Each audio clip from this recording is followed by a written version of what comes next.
Sehingga dengan demikian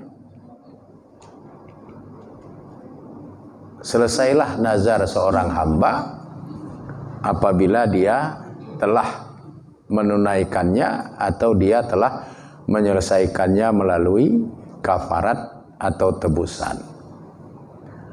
Hukum-hukum dan ketentuan seperti ini perlu kita ketahui supaya kita tidak salah dalam menjalankan syariat yang namanya nazar. Artinya kalau memang tidak betul-betul kita berkemampuan untuk menunaikan nazar itu, lebih bagus tidak usah bernazar. Kemudian Imam Muslim di dalam kitab Sahih Muslim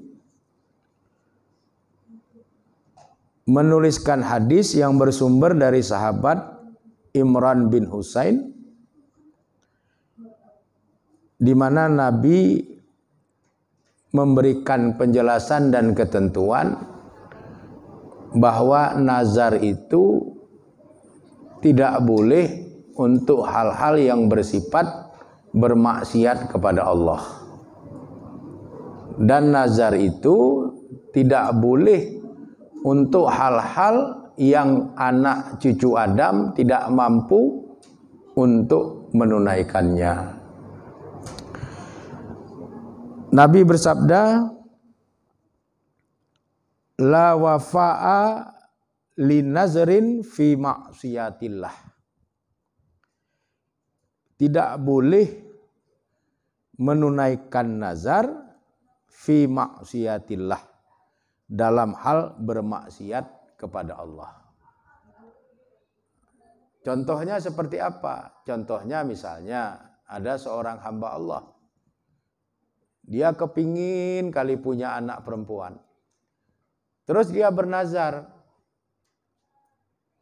Aku bernazar kalau lahir anak perempuan dari rahim istriku, maka aku bernazar minum khamar sampai pingsan. Ini nazar, tapi untuk sesuatu yang bersifat bermaksiat kepada Allah. Hukumnya haram, tidak dibolehkan. Jadi tidak dibolehkan bernazar untuk hal-hal yang bersifat bermaksiat kepada Allah.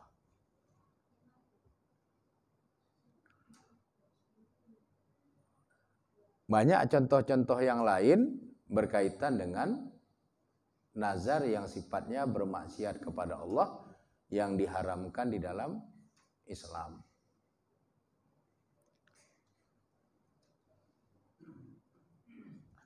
Kemudian Nabi juga melarang, mengharamkan, tidak boleh bernazar untuk hal-hal yang tidak dapat dimiliki atau tidak dapat dilakukan oleh anak Adam.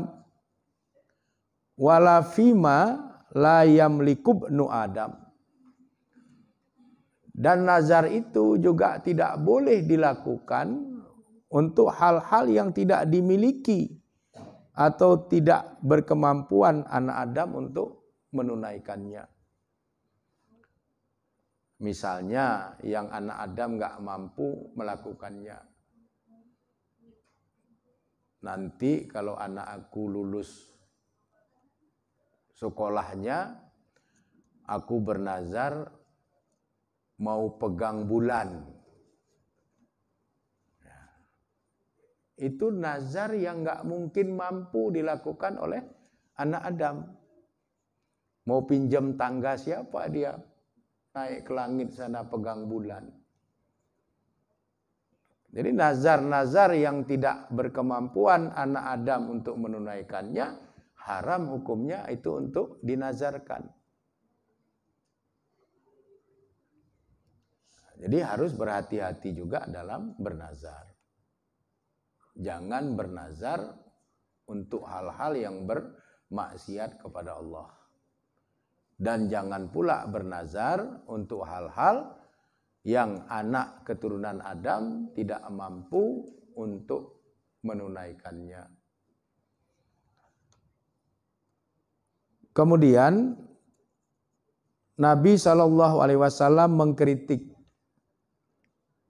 nazar yang sering dilakukan oleh orang-orang bakhil, orang-orang yang pelit, orang-orang yang kikir. Jadi orang-orang yang bakhil, orang-orang yang pelit itu dia tidak mau menunaikan zakat yang merupakan kewajibannya karena kikir, bakhil. Tidak mau bersedekah, tidak mau berinfak, tidak mau menolong orang lain. Kalau dia mau bersedekah atau memberikan sesuatu yang ada pada dirinya kepada orang lain, dia harus dapat keuntungan. Makanya dia tidak bersedekah, tidak memberi kepada orang lain, kecuali dengan cara bernazar. Di dalam hadis yang diriwayatkan oleh Imam Bukhari dari sahabat Abdullah bin Umar, Nabi bersabda, "Innan nazara la yaruddu syai'a." Sesungguhnya nazar itu tidak bisa menolak sesuatu. Wa innama yustakhraju bihi minasyahihi. Dan adapun nazar itu muncul dari orang-orang yang bakhil. Jadi nazar yang muncul dari orang-orang yang bakhil itu tidak bisa menolak sesuatu yang tidak dia inginkan, tidak bisa mendatangkan sesuatu yang dia inginkan. Karena kalau tidak dengan nazar itu, dia tidak mau memberi apa yang ada pada dirinya karena kebakhilannya itu. Jadi kalaupun seorang hamba bernazar, nazarnya itu bukan karena sifat bakhilnya.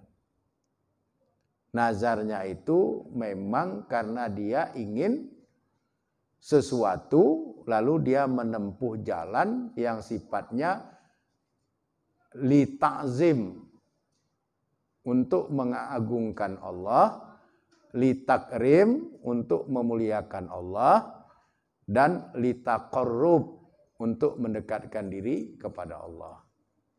Bukan karena kebakhilannya dia bernazar.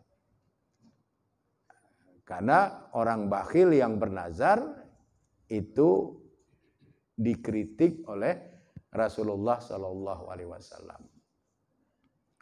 Jadi bapak-bapak dan ibu-ibu serta anak-anak kami yang dirahmati oleh Allah Subhanahu wa taala, kita mengetahui ilmu dan syariat yang berkaitan dengan nazar yang diatur di dalam ajaran Islam. Sehingga kalau kita bernazar, nazar kita itu tidak salah. Kalau memang tidak penting sekali, lebih bagus jangan bernazar. Karena kalau nazar itu sudah diucapkan, hukumnya menjadi wajib. Lalu jangan bernazar untuk hal-hal yang diharamkan oleh Allah. Jangan bernazar untuk hal-hal yang dimakruhkan oleh Allah.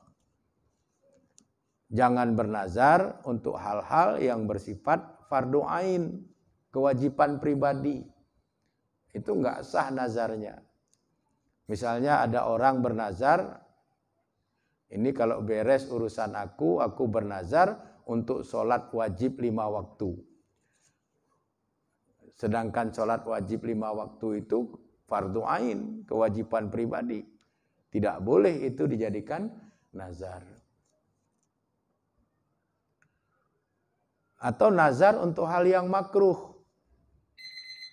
Ini kalau nanti aku berhasil, aku bernazar mau merokok 10 pak. Jadi bernazar untuk sesuatu yang makruh itu tidak dibolehkan. Nazar itu hanya dibolehkan untuk sesuatu yang bersifat sunat dan sesuatu yang bersifat fardu kifayah. Dengan ikatan-ikatan aturan yang telah dijelaskan oleh Rasulullah SAW. Dengan kita mengetahui pengetahuan ilmu tentang syariat Islam yang mengatur tentang nazar ini, maka kalaupun suatu hari kelak kita ingin bernazar karena ada sesuatu hal yang penting, kita sudah punya ilmunya. Bagaimana nazar yang benar yang diatur di dalam syariat Islam. Inilah yang bisa saya sampaikan pada kesempatan pengajian kita pada hari ini. Mudah-mudahan apa yang saya sampaikan ini dapat bermanfaat dan menjadi tambahan ilmu bagi kita bersama. Kurang dan lebih saya memohon maaf. Kepada Allah Subhanahu wa taala saya memohon ampunan. Hadanallahu wa iyyakum ajmain. Wallahu a'lam bishawab. Walhamdulillahirabbil alamin. Assalamualaikum warahmatullahi wabarakatuh.